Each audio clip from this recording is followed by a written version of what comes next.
toma el relevo.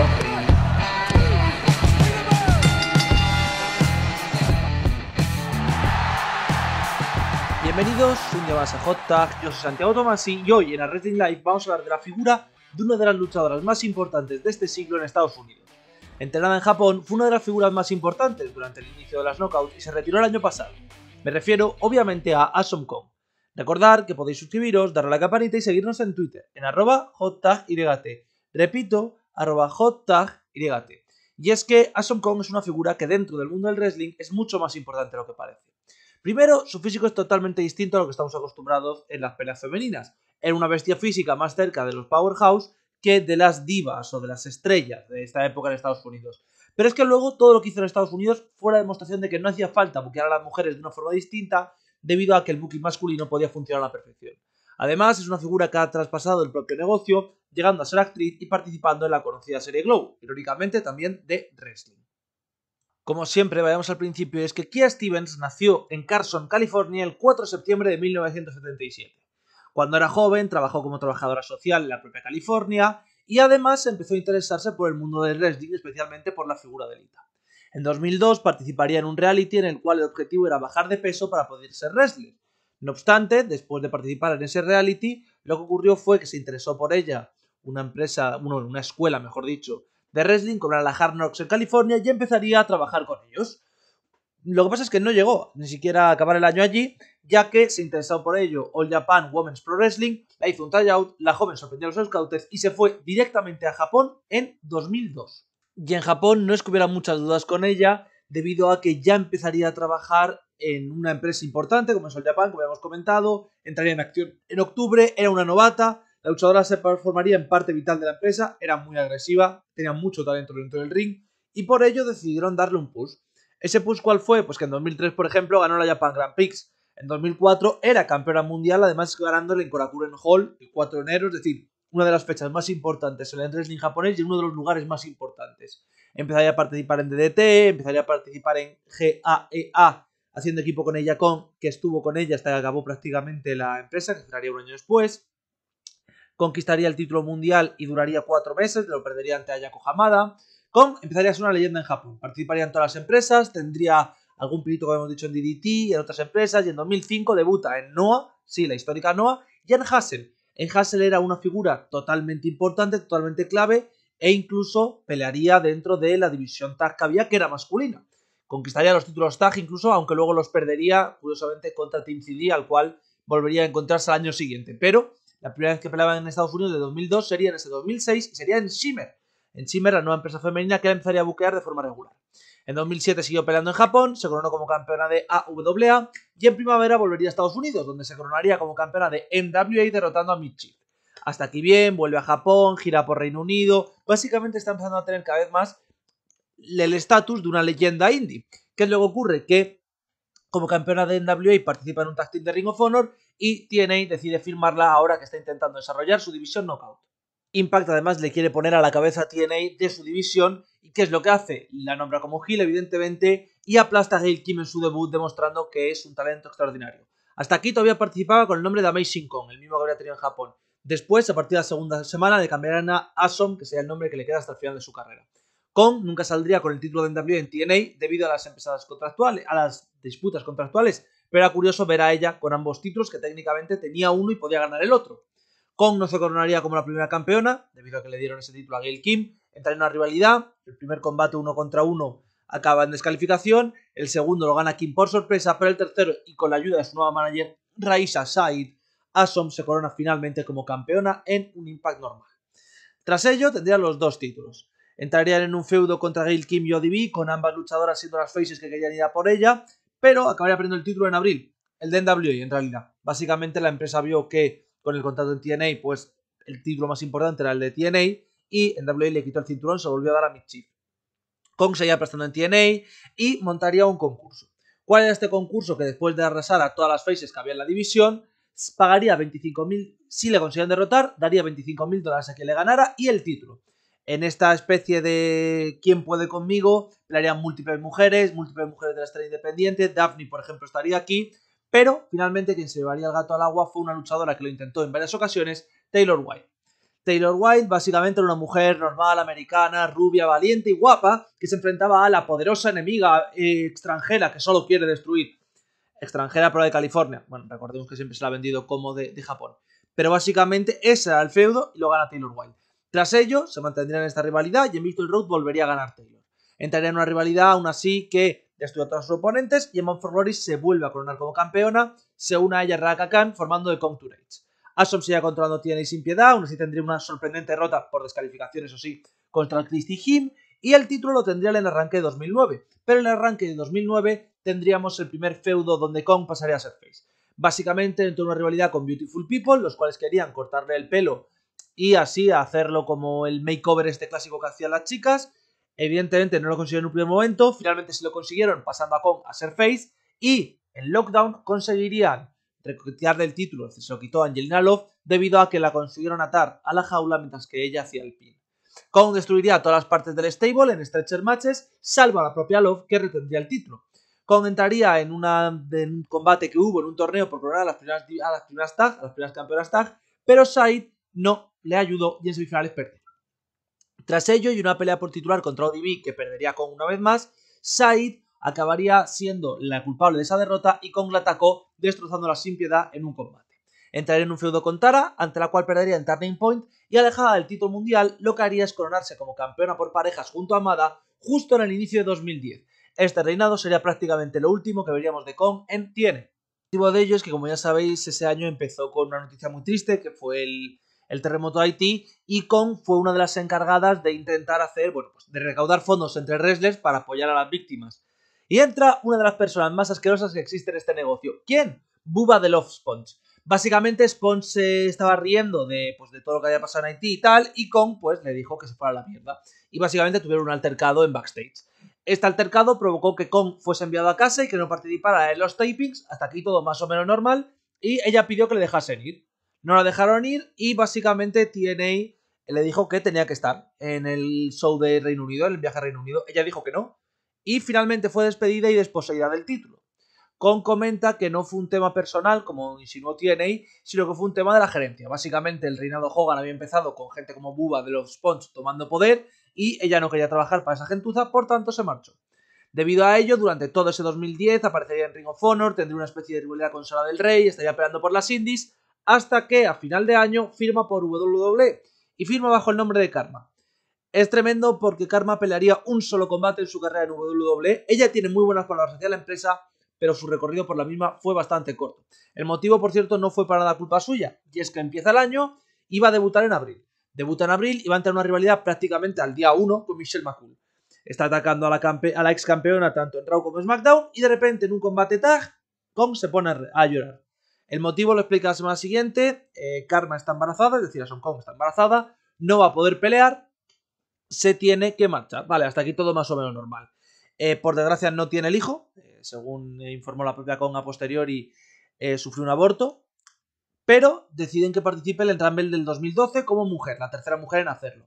Pelea, compite en él y este es su único combate en la empresa. Básicamente, tal y como Kong ha explicado, ella quería seguir, pero básicamente WWE la necesitaba ya en pantalla, creo que en mayo-junio, ella todavía no estaba preparada y por tanto tuvo que marcharse. Evidentemente, Kong siempre ha tenido muy buenas palabras hacia WWE y sobre todo hacia la opción de volver, así que por ese lado no hubo malos rollos. Kong volvería a Shine, estaría peleando en múltiples indies de Estados Unidos como de Australia, Europa, etcétera, etcétera, pero no volvería a TNA hasta 2015, cuando ya era Impact y la empresa iba a Destination America.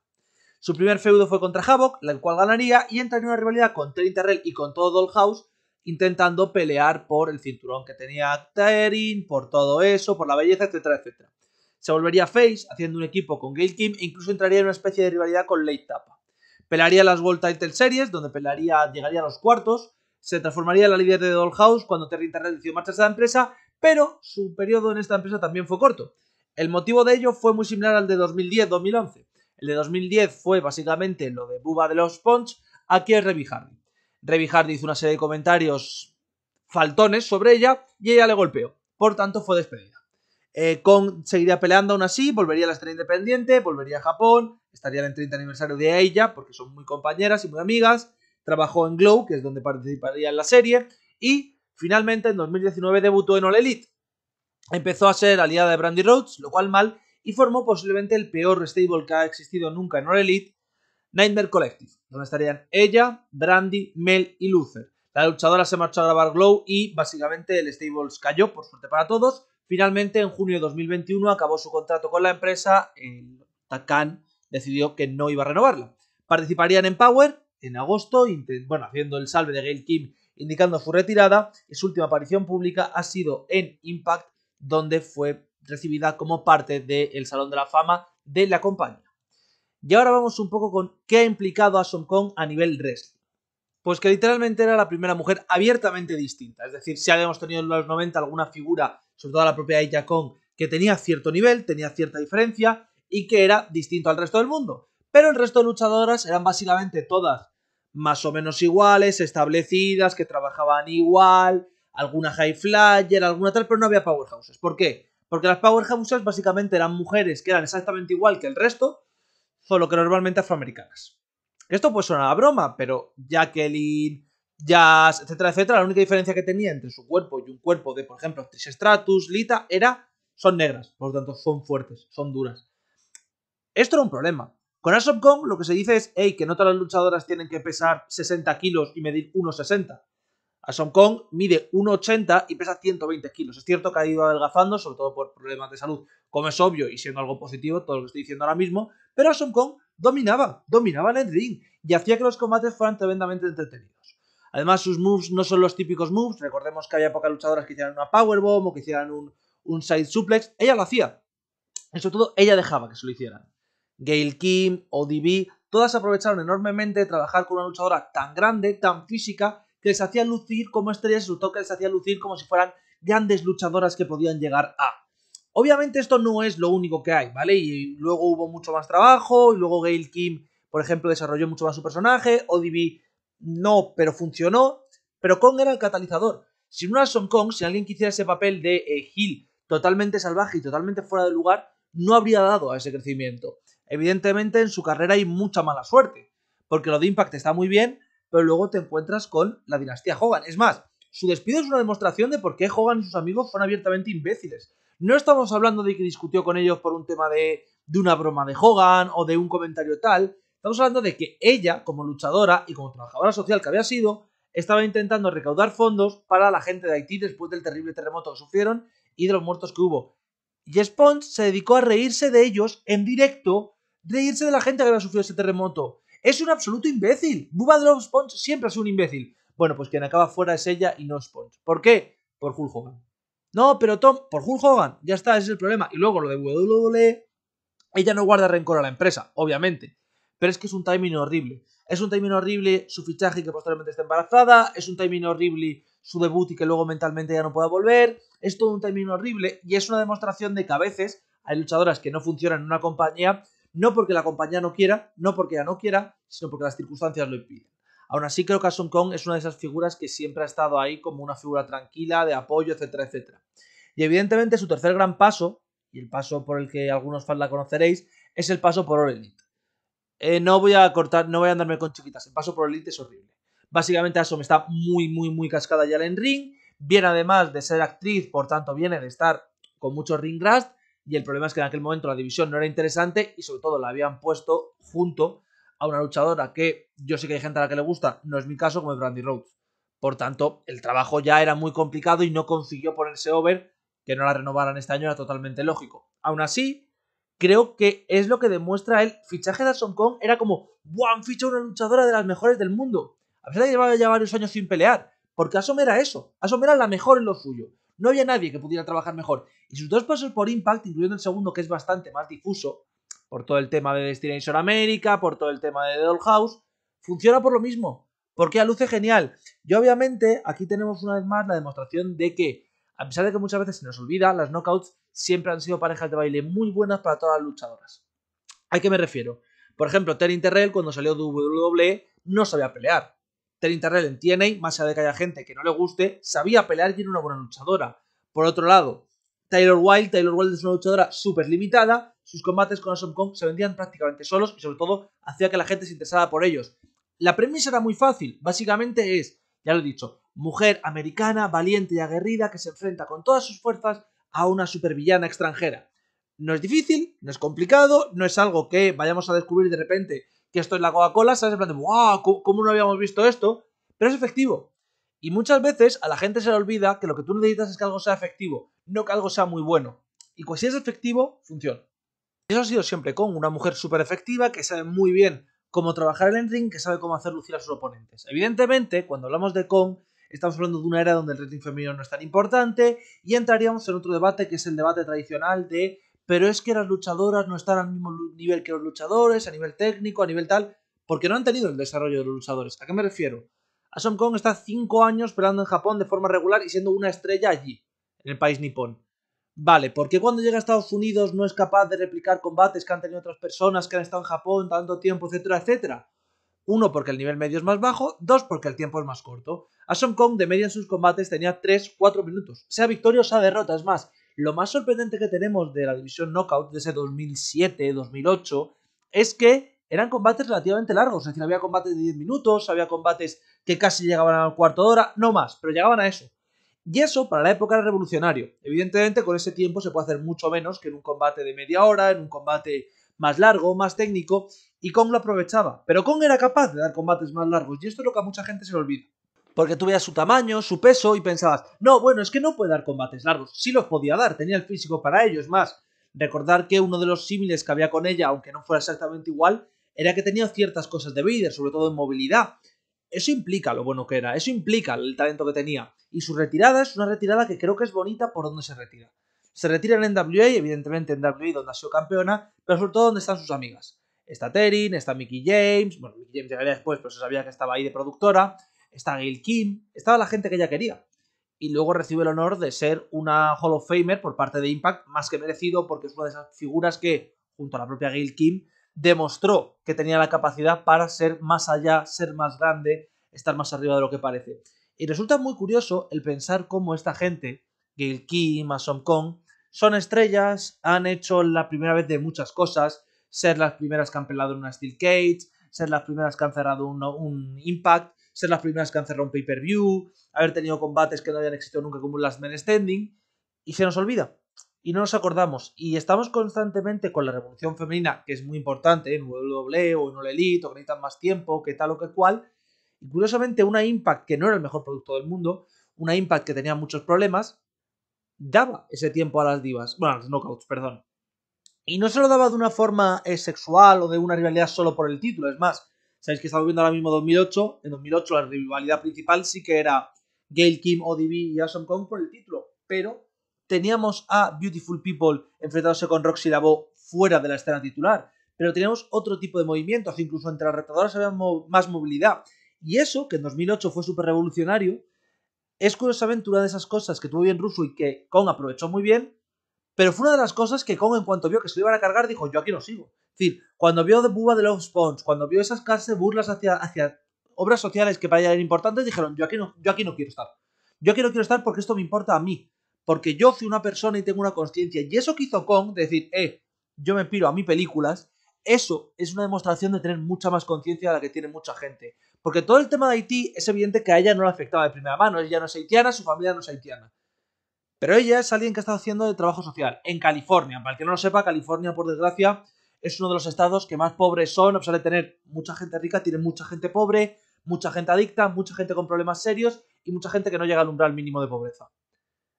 Eso es lo que hace que Awesome Kong tome la decisión. Y eso también demuestra lo que iba a ser la gerencia de TNA en esos 3-4 años. Creo que ahí es donde Awesome Kong demuestra que ella era mascular wrestler. Obviamente luego lo de Globo está muy bien, luego su paso por el Elite, aunque no sea tan bueno, sirve también para encapsular un poco su carrera y para ser una de las pocas luchadoras que va a estar en las 3 grandes empresas peleando las 3. Y lo irónico y lo gracioso es que la que menos va a pelear es en WWE y es precisamente donde estaba en su prime y no por culpa de WWE o suyo. Es muy curioso, pero bueno. Yo sinceramente tenía muchas ganas de hacer este vídeo porque creo que la figura de Awesome Kong, tanto como mujer, como afroamericana, como un cuerpo distinto, se habla muy poco de ella en el mundo del wrestling. Se habla ahora sí, por ejemplo, los chicos de Chokeslam le dieron el premio especial, por ejemplo, tuvimos el momento de Empower, tuvimos el momento de Impact, pero no es tan recordada como otras figuras y creo que Kong tiene una permanencia que va a seguir los próximos años en nuestra memoria que es muy muy chula. Con esto despedimos el vídeo de hoy. Recordad que el viernes volveremos con un vídeo de opinión, el domingo seguramente con un What If, y el lunes evidentemente WWE y el martes TNA. ¡Hasta la próxima!